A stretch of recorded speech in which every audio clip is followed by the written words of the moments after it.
Morning Anil ji. अमेरिकी बाजार लगातार लाइफ हाइज बना रहे हैं, नए लेवल्स हर दिन उनके देखने को मिल रहे हैं, लेकिन हमारे बाजारों का मूड अब तक क्यों नहीं सुधर पा रहा? क्या बड़े ट्रिगर्स आज के लिए हमारे लिए?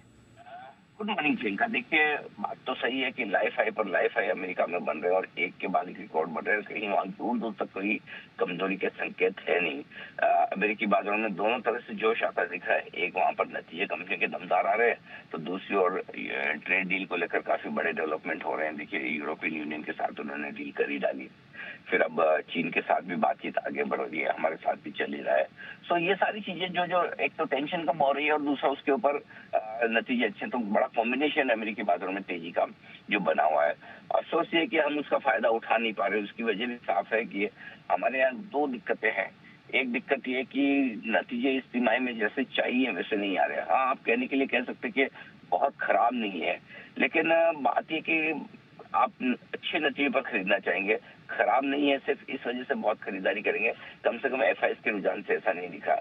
और ये नतीजों का सीजन जो ढीला ढाला सा जा रहा है, उसके चलते ही एफआईएस की खरीदारी नहीं बल्कि बिकवाली होती दिख रही है, और ये बिकवाली थोड़ी सी बढ़ती दिख रही है।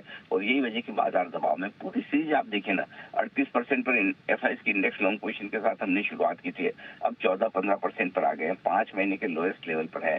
तो कहीं कहीं एफआईएस का कॉन्फिडेंस हिला हुआ है और वो फिलहाल बहुत जल्दी में खरीदारी करने की उम्मीद दिखा नहीं रहे, और यही वजह की बाजार पे दबाव है। तो मेरा ये समझना है कि दोनों चीजें मिलकर बाजार का मूड बदल सकती है। एक ये कि एफआईएस की बिकवाली का प्रेशर थोड़ा रुके, या फिर हम मंथली एक्सपायरी के हफ्ते में आ चुके हैं, शॉर्ट्स काफी है और शॉर्ट तो है ही, तो कहीं शॉर्ट कवरिंग का थोड़ा सहारा मिल जाए, या फिर कोई 2-3 नतीजे ऐसे मिले जो थोड़ा मूड बदलने की कोशिश करे, या फिर स्ट्रॉन्ग कमेंट्री आए। अब आज देखिए, शुरुआत करने के लिए फिर से कोटक के कमजोर नतीजे है, पीसीएस इतनी बड़ी छटनी करने की बात कर रहा है, मूड सुधरेगा कैसे? सो आई थिंक दिक्कतें थोड़ी सी अर्निंग्स को लेकर भारतीय बाजारों की।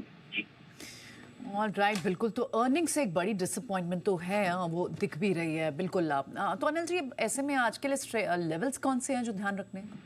देखिए, लेवल्स में हम 25,000 के नीचे बंद हुए हैं, 24,800 के बैक करीब 2 दिनों में अच्छी खासी ऊपरी रेंज से नीचे की रेंज में आ गए हैं, तो कमजोरी तो है ही है। अब इस कमजोरी में आपको देखना है कि सपोर्ट कहाँ मिलता है और रुकावट कहाँ है।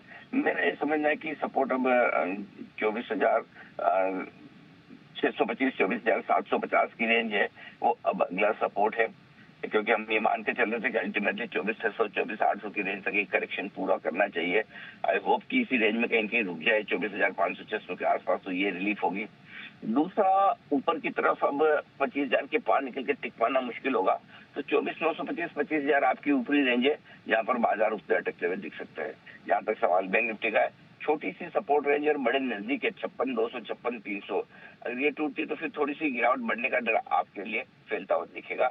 ऊपर की तरफ 56,850, 57,000 आपके लिए रुकावट का काम करेगी। जी ऑल राइट, चलिए, शुक्रिया अनिल जी, ये स्ट्रैटेजी और साथ ही में संकेत भी समझाने के लिए।